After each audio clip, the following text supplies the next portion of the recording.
If you enjoyed this podcast, please consider liking, sharing, and subscribing to the channel. The Shadow of November. Police officers who first entered the house that November morning found something that defied explanation. 6 family members lay dead in their beds, each shot with a .35 caliber rifle. What disturbed investigators most was not the violence itself, but what was missing. No defensive wounds marked any victim. No overturned furniture suggested a struggle. The family appeared to have died in their sleep, undisturbed by the gunshots that killed their relatives in nearby rooms. Ronald DeFeo Jr., 23 years old, initially told investigators that mobsters had murdered his family. He claimed to have discovered the bodies when he returned home. This story quickly fell apart under questioning. Within hours, DeFeo confessed to shooting his parents and 4 siblings himself. But his explanation for why he committed the murders would prove even more puzzling than the crime itself. During his trial, DeFeo's defense team argued that supernatural forces had driven him to kill. They claimed demonic voices had commanded him to murder his family. Prosecutors dismissed this as a calculated attempt to avoid responsibility, pointing to DeFeo's history of drug abuse and violent behavior. The jury convicted him on 6 counts of murder. One question remained unanswered after the trial ended. How could 6 people be killed in the same house without a single one waking up or trying to escape? 28 days of terror. George and Kathy Lutz believed they had found their dream home when they purchased 112 Ocean Avenue in December 1975. The Dutch colonial house sat on the Amityville River with a boat dock and swimming pool. The price seemed too good to pass up, $80,000, for a property originally valued much higher. The recent murders had dropped the asking price significantly. The Lutzes knew about the DeFeo killings, but felt they could handle living in the house where 6 people had died. Before moving in, the family arranged for Father Ralph Pecoraro to bless their new home.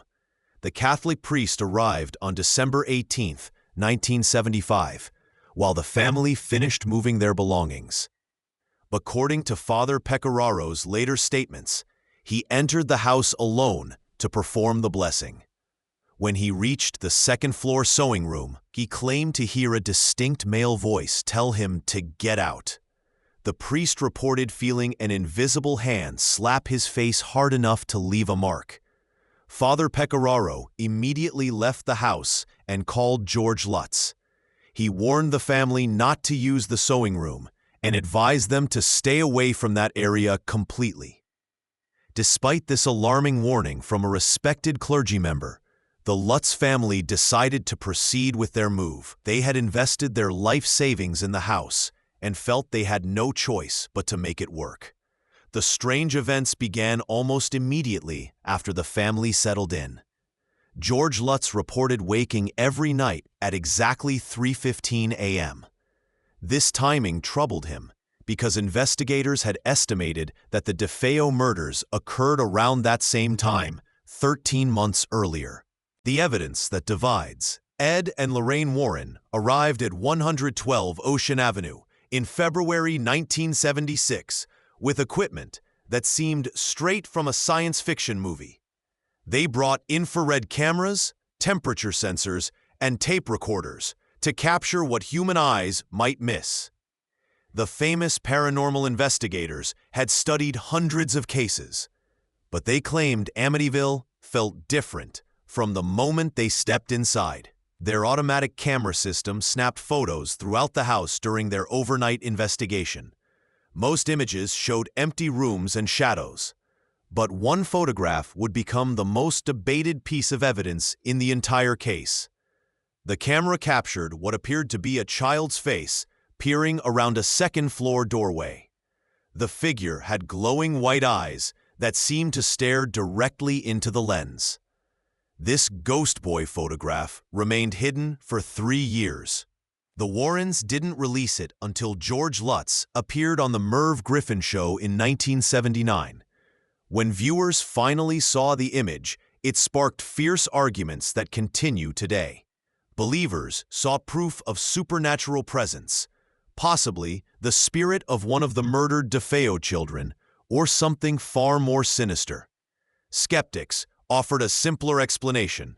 They pointed to investigator Paul Bartz, who was photographed by infrared light that night. The strange lighting could make anyone's eyes appear to glow. Motion blur might explain why the figure looked small and childlike. Fractured accounts. 3 years after the Lutz family fled Amityville, their carefully constructed story began to crumble from within. William Weber, the defense attorney who first connected the Lutzes to their haunted house tale, dropped a bombshell in People magazine that shattered everything the public believed. "I know this book's a hoax. We created this horror story over many bottles of wine," Weber declared, describing late-night sessions with George and Kathy Lutz, where they invented supernatural events to generate publicity for a new trial for Ronald DeFeo. Weber provided concrete evidence to support his explosive claims. Legal documents showed that DeFeo would receive a portion of any book royalties, creating a clear financial incentive for fabricating the entire story. According to Weber, the plan was simple: create enough public interest in supernatural explanations for the murders to cast doubt on DeFeo's conviction and secure grounds for appeal. George Lutz fought back against these accusations with remarkable consistency. Until his death in 2006, he maintained that Weber was lying and that most of the supernatural events they experienced were genuine. Lutz passed multiple polygraph tests and never wavered from his core story.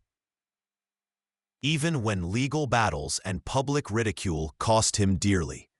But George's stepson, Christopher, offered yet another version of events that complicated the truth even further.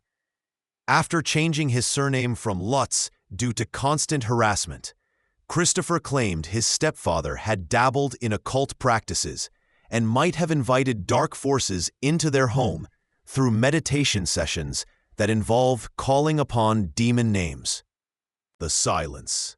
After something strange happened after the Lutzes fled 112 Ocean Avenue in January 1977, the house fell silent.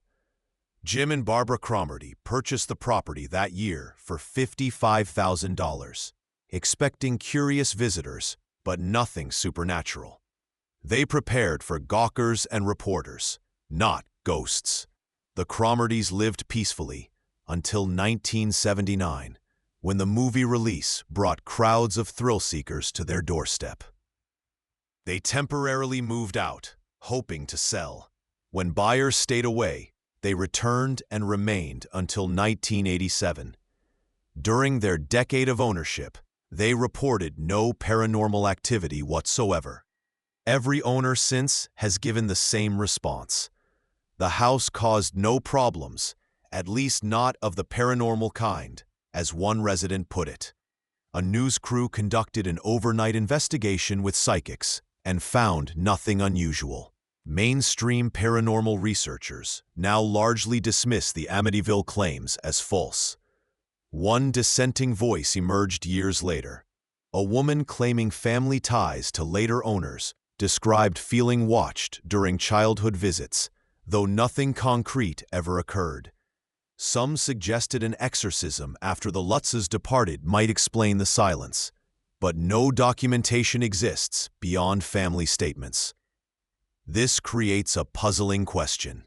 Why would supernatural forces target only one family for 28 days, then disappear forever? The persistence of mystery. The evidence leads to 3 competing explanations, each as stubborn as the others. The first theory suggests complete fraud.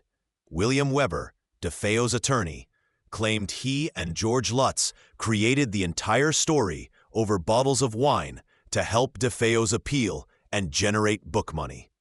Weber said they invented every detail together, from cold spots to mysterious odors.